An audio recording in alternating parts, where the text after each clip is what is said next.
ચાલો ઢોલ અને તૂર વાજિત્રો વગાડનારા વડીલોને નમ્ર અરજ છે 5-10 મિનિટ વાજિત્રો બંધ રાખશે. સ્વયંસેવક મિત્રોને પણ અપીલ છે કે ત્યાં સુધી વાજિત્રો બંધ કરાવશે. આજના સ્વયંસેવક મિત્રોને વિનંતી છે કે વાજિત્રો ત્યાં આજના 9 ઓગસ્ટ વિશ્વ આદિવાસી દિવસ નિમિત્તે ડેડિયાપાડા ઉજવણી સમિતિના કાર્યક્રમમાં અહીં ઉપસ્થિત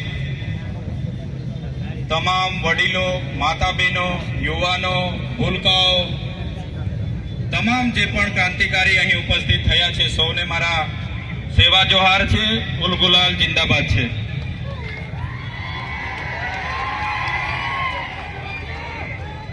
જે સમિતિએ 9 ઓગસ્ટ વિશ્વ આદિવાસી દિવસની ડેડિયાપાડા ખાતે આયોજન કર્યું, અમને આમંત્રણ આપી ઘણા લોકો અહીંયા બોલે એવા છે, છતાંય સાથી આગેવાનોએ પણ મને બોલવાનો જે તક આપ્યો છે અને મને જે સન્માન આપ્યું છે એ બદલ સૌપ્રથમ બધા માટે એમના ચરણોમાં હું નમન કરું છું. સૌને હું પ્રણામ કરું છું. જોહાર. આપણે દર વખતે 9 ઓગસ્ટ ઉજવીએ છીએ, હજારોની સંખ્યામાં ભેગા થઈએ છીએ, નાચીએ છીએ, કૂદીએ છીએ, બૂમ બરાડા કરીએ છીએ, પણ આટલી મોટી વસ્તી હોવા છતાં, આટલી એકતા હોવા છતાં જે અત્યાચારો આપણા પર થયા છે એને પણ આપણે નહીં ભૂલવા જોઈએ. જે આદિવાસીઓને બંધારણમાં અધિકારો મળ્યા છે એ અધિકારો પર જ્યારે તરાપ મરાતી હોય તો એ પણ આપણે આજના દિવસે યાદ કરવું જોઈએ. આજના આ કાર્યક્રમમાં નાચી કૂદીને ઘરે જવાનું નથી, પણ આ કાર્યક્રમના સિદ્ધાંત, અહીંના સંદેશો, ઉપદેશો પણ તમારે ઘરે લઈને જવાના છે. મિત્રો, 2 દિવસ પહેલાની ઘટના છે. કેવડિયા ખાતે 2 યુવાનોને જયેશભાઈ સાનાભાઈ તડવી, સંજયભાઈ ગજેન્દ્રભાઈ તડવી ઢોરમાર મારવામાં આવે છે. આખી રાત કપડા ઉતારીને બાંધીને ઢોરમાર મારવામાં આવ્યો અને બીજા દિવસે FIR માં પણ એમના મજૂરોને રજૂ કરવામાં આવ્યા. અને દુઃખ અમને ત્યારે થયું કે પોલીસ અધિકારીઓ એ યુવાનો મરણ થયા છતાંય એવું સ્ટેટમેન્ટ આપ્યું કે આ યુવાનો અહીંયા ચોરી કરવા માટે આવ્યા હતા. શું આદિવાસીઓ ચોર છે? કેવડિયામાં અમારી જમીનો છીનવાયેલી છે, અમારા લોકો વિસ્થાપિત થયા છે અને દુર્ભાગ્ય અમારું એ છે કે ત્યાં અમને ચોર સાબિત કરવામાં આવે છે. અમે ક્યારે સાખી નથી લેવાના.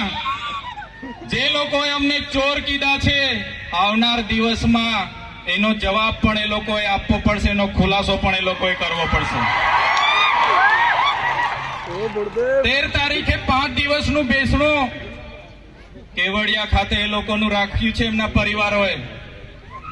ત્યારે એ લોકોની આપવીતી જોઈને, એ યુવાનોને જે રીતે મારવામાં આવ્યા એ જોઈને ખરેખર એટલી બેરહેમીથી આદિવાસી યુવાનો પર અત્યાચારો થયા છે. ત્યારે આ 13 તારીખે આજના મંચ પરથી તમને આહવાન કરું છું, કેવડિયા વાળા એકલા નથી, એમની સાથે ડેડિયાપાડાના લોકો પણ છે. 13 તારીખે આખું કેવડિયા ભરાઈ જશે. 13 તારીખે આખું કેવડિયા અમે ભરી દઈશું. તૈયાર છો બધા? પોલીસના મિત્રોને પણ કેમ છું, ઘણા પોલીસ અધિકારીઓ આપણા સમાજના છે, એમને પણ હું આજના મંચ પરથી કેમ છું. તે દિવસે કેવડિયા જતા વચ્ચે નાકા આવશે ને તો તમે જાણો ને તમારું કામ જાણે. આદિવાસી સમાજ અંગ્રેજો સામે પણ ઝૂક્યો નથી. આજે ગોરા અંગ્રેજો નહીં, કાળા અંગ્રેજ સામે પણ ઝૂકીશું. આદિવાસી અમે એટલા માટે ગર્વ અનુભવીએ છીએ, અમે અહીંયા અનાદિકાળથી વસીએ છીએ. અહીંના અમે મૂળ નિવાસી છે, મૂળ માલિકો છે. આજે અમને વનવાસી કહેવામાં આવે છે, વનબંધુ કહેવામાં આવે છે. અમે આદિવાસીઓ છે, હજારો વર્ષોથી વસનારા આદિવાસીઓ છે. અમે જે વખતે આ વિસ્તારોમાં, આ દેશ પર જે વખતે મુગલોનું આક્રમણ થયું, હુણોનું આક્રમણ થયું, ફ્રેન્ચોનું આક્રમણ થયું, પોર્ટુગીઝો આવ્યા, અંગ્રેજો આવ્યા, ત્યારે પણ આદિવાસીઓએ ગુલામી નથી સ્વીકારી. સ્વાયત્ત રાજ હતો, અમારા રજવાડા હતા. રાજપીપળાનો ઇતિહાસ જોઈ લો. નાંદોદ અમારા નંદ ભીલની નગરી હતી. સાગબારા અમારા કુંવર વસાવાનું રજવાડું હતું. હેલાદાબમાં અમારા રાજા પાંઠાવીનો દેવનું રજવાડું હતું. અમારા રજવાડાઓને એન પેન પ્રકારે હેરાન પરેશાન કરીને ખદેડીને આજે અમને આદિવાસીઓને વિભાજિત કરવામાં આવ્યા છે. તમે રામાયણ વાંચી લેજો. રામાયણના પહેલા પાને આદિવાસી વાલ્મીકીનો ઉલ્લેખ હશે, સબરીનો ઉલ્લેખ હશે, હનુમાનનો ઉલ્લેખ હશે, નિર્સાદનો ઉલ્લેખ હશે. આ અમારા આદિવાસી, અમારા પૂર્વજો છે. તમે મહાભારત ઉઠાવીને વાંચી લેજો. જે એકલવ્ય છે અમારા આદિવાસીના પૂર્વજો છે. તમે મહારાણા પ્રતાપનો ઇતિહાસ વાંચી લેજો. એમાં પૂંજા ભીલ, દુધા ભીલ અમારી જે સેના હતી એ આદિવાસીઓની હતી. અમે એ સમાજમાંથી આવીએ છીએ એટલે અમને ગર્વ છે. શિવાજીનો ઇતિહાસ વાંચી લેજો. બેવડા ભીલ જે સેના લઈને આવ્યા હતા એ અમારા આદિવાસી હતા. આદિવાસી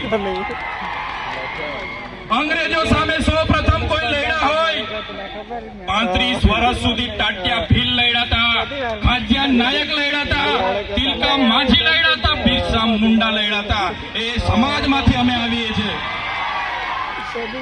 આઝાદીમાં ગુરુ ગોવિંદસિંહ માનગઢ ખાતે 1500 આદિવાસીઓનો સમૂહ મળ્યો. અંગ્રેજોએ ગોળીબાર કરીને હત્યાકાંડ કર્યો. 1500 આદિવાસી મરી ગયા. આજે ઇતિહાસમાં અમારા આદિવાસીઓને જગ્યા નથી મળી. અમે ક્યારે સાખી નથી લેવાના. જે રીતે આદિવાસીઓ સાથે અન્યાય થયો, આજે દેશમાં આઝાદીનો અમૃત મહોત્સવ મનાવવામાં આવે છે. કરોડો રૂપિયાના તાઇફાઓ કરવામાં આવે છે. આદિવાસી વિસ્તારમાં મોટા ડેમો બનાવી દેવાથી, આદિવાસી વિસ્તારમાં મોટા સ્ટેચ્યુ બનાવી દેવાથી, રોડ હાઈવે બનાવી દેવાથી આદિવાસીનો વિકાસ થવાનો નથી. આદિવાસીઓને ડેમનું પાણી આપો, સારી શાળા આપો, સારી કોલેજ આપો, સારા ડોક્ટર આપો, સારી યુનિવર્સિટી આપો, તો જ આદિવાસીનો વિકાસ થવાનો છે. આજે ગુજરાતમાં 15% આદિવાસીઓ વસે છે. દેશમાં 8% આદિવાસીઓ વસે છે. દરેક ક્ષેત્રોમાં અમારી સાથે અન્યાય થયો છે. જે પણ સરકારો આવી માત્ર ને માત્ર મત બેંક તરીકે આદિવાસીનો ઉપયોગ કર્યો છે. આજે તમે કોર્ટમાં જજો, કોર્ટમાં જે જજો બેસે છે, આજે ગુજરાતમાં અમે 15% છે તો 100 જજમાંથી 15 જજ આપણા હોવા જોઈએ કે નહીં હોવા જોઈએ? આઈએસ આઈપીએસ આપણા 15 હોવા જોઈએ કે નહીં હોવા જોઈએ? મામલતદાર, ટીડીઓ, કલેક્ટર અમારા 15 હોવા જોઈએ. તે આજે નથી. એ હવે આવનાર દિવસોમાં આદિવાસી સમાજે જાગવાનું છે. આટલી મોટી સિટીઓમાં રિયલ એસ્ટેટ બને છે. રિયલ એસ્ટેટના બિલ્ડરો કોણ છે? કેટલા આદિવાસીઓ રિયલ એસ્ટેટના બિલ્ડરો છે? અમારા લોકોને શિક્ષા નથી આપવામાં આવી, નર્મદાનું પાણી નથી આપવામાં આવ્યું, કડાણા ઉકાઈ ડેમનું પાણી નથી આપવામાં આવ્યું. આજે પણ અમારા લોકો મજૂરી માટે શહેરમાં જવા મજબૂર થયા છે. અમે સાકી નથી લેવાના. એટલા માટે જ અમે કહીએ છીએ આજના આ મંચ પરથી, જે રીતે નાગા લોકોનું નાગાલેન્ડ બન્યું, મરાઠાઓનું મહારાષ્ટ્ર બન્યું, ગુજરાતીઓનું ગુજરાત બન્યું, તેલુગુ લોકોનું તેલંગાણા બન્યું, તમિલ લોકોનું તમિલનાડુ બન્યું, એવી જ રીતે અમને ભીલોને અલગ ભીલ પ્રદેશનું 29મું રાજ્ય જોઈએ. જય ભીલ પ્રદેશ! ભીલ પ્રદેશ અમને 29મું રાજ્ય ભીલોને આબાદી આપો. એની રાજધાની અમે કેવડિયા બનાવીને રહીશું.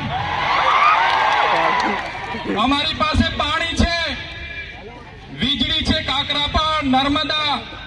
અમારી પાસે લિગ્નાઇટોની ખાણો છે રાજપાટીમાં, આમા ડુંગરમાં યુરેનિયમની ખાણો છે, છોટાઉદેપુરમાં રેતી નીકળે છે, જળ છે, જંગલ છે, જમીનો છે.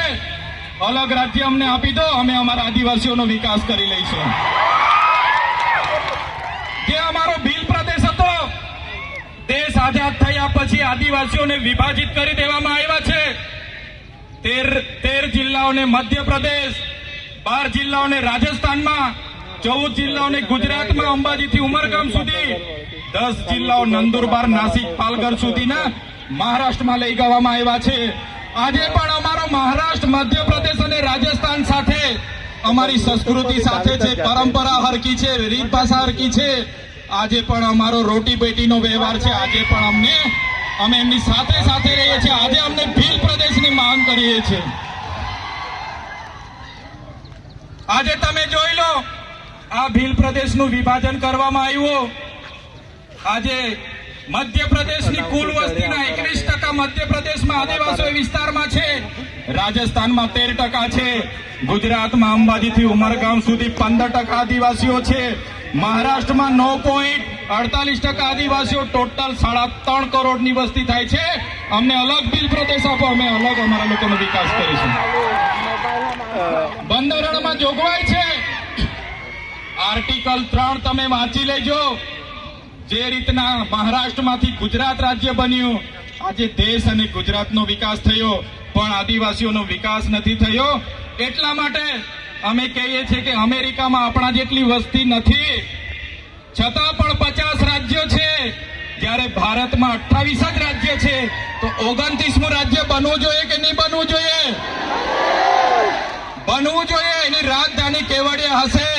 આખું મંત્રીમંડળ અને મુખ્યમંત્રી, અહીંનું આખું અધિકારી ગણ, અહીંનું પોલીસ તંત્ર તમામમાં આદિવાસી હશે, તો જ અમારા આદિવાસીઓનો વિકાસ થશે.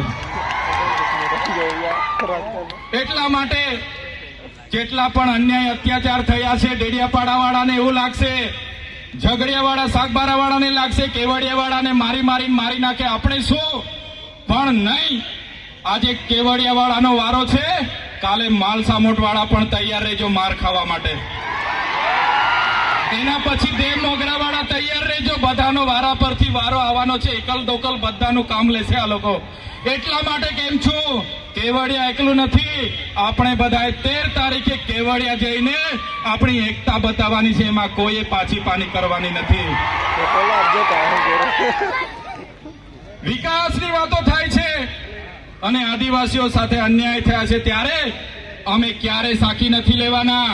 આજે તમને એટલા માટે અમારે કહેવું પડે છે કે આપણા સમાજના લોકો પાર્ટી પક્ષમાં છૂટાછવાયા થઈ ગયેલા છે, અલગ અલગ સંગઠનોમાં, અલગ અલગ ધર્મ સંપ્રદાયોમાં.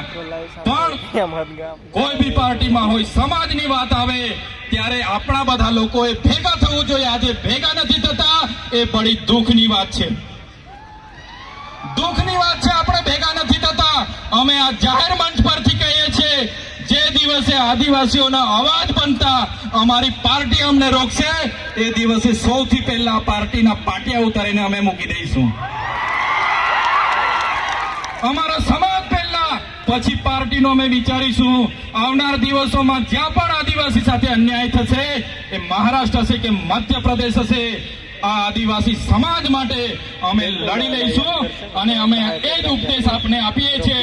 આજે એસસી અને એસટી કોટામાં 7 જજોની ન્યાયપીઠે જે ચુકાદો આપ્યો છે, મિત્રો, આવનાર દિવસોમાં આપણા શિક્ષણની અનામત, આપણી નોકરીની અનામત, આપણી રાજકીય અનામત ખતમ થઈ જવાની છે. યાદ રાખજો, જે જજોએ જજમેન્ટ આપ્યું છે એ ખૂબ ગંભીર બાબત છે.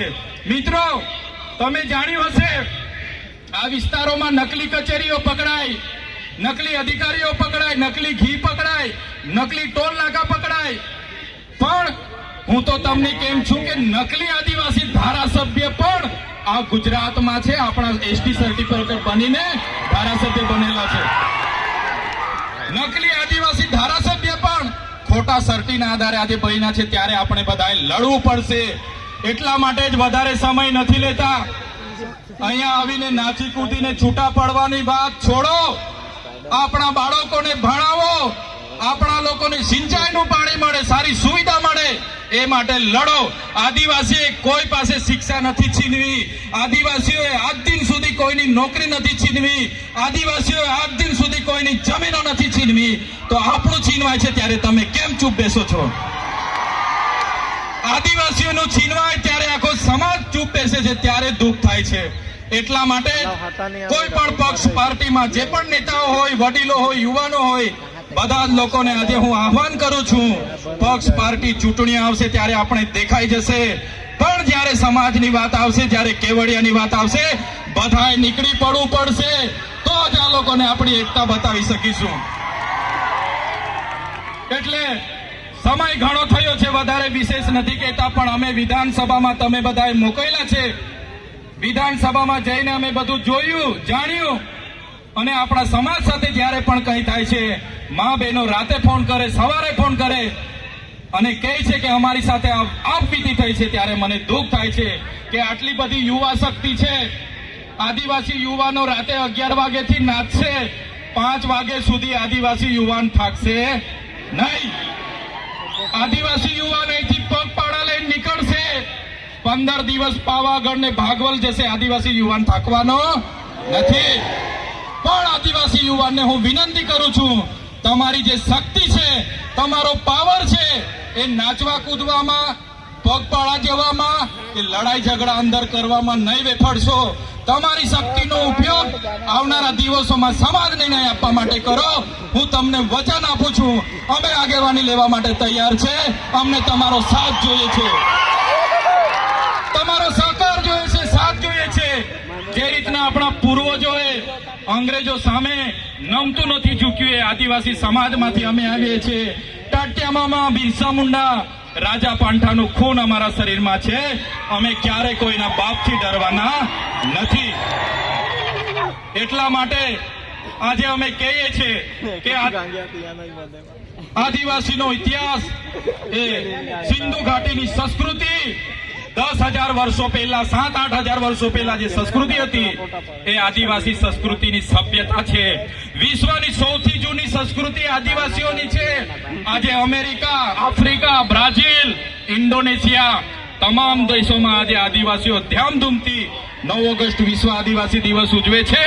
ત્યારે એક આદિવાસી સમાજના લીડર તરીકે, તમારા પ્રતિનિધિ તરીકે આજના કાર્યક્રમમાં તમને મેં સેવા જોહાર કરું છું. આવનાર દિવસોમાં ઉલ ગુલાલ જિંદાબાદ કરવું પડશે, તો તમારે બધાએ સાથ સહકાર આપવું પડશે. મિત્રો, આજના કાર્યક્રમના મંચ પરથી કહેવા માંગુ છું, ઘણા વર્ષોથી લડેંગે જીતેંગે, મુર્દાબાદ જિંદાબાદ. હવે મુર્દાબાદ જિંદાબાદ કરવાનું થતું નથી. હવે કોઈ બાબતમાં આવેદન પત્ર આપવાના થતા નથી. લડેંગે જીતેંગે જિંદાબાદ મુર્દાબાદ કરવાનું થતું નથી. જ્યારે પણ આદિવાસીઓ સાથે અન્યાય થશે, અત્યાચાર થશે, આદિવાસીના હક અધિકાર માટે ખોચવી લેવા માટે હવે આપણે બધાએ તૈયાર થઈ જવું પડશે.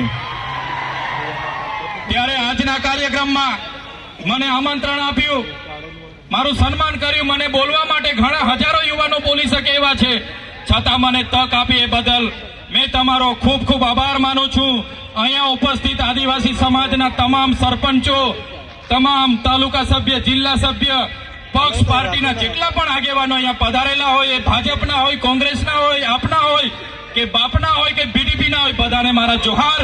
જય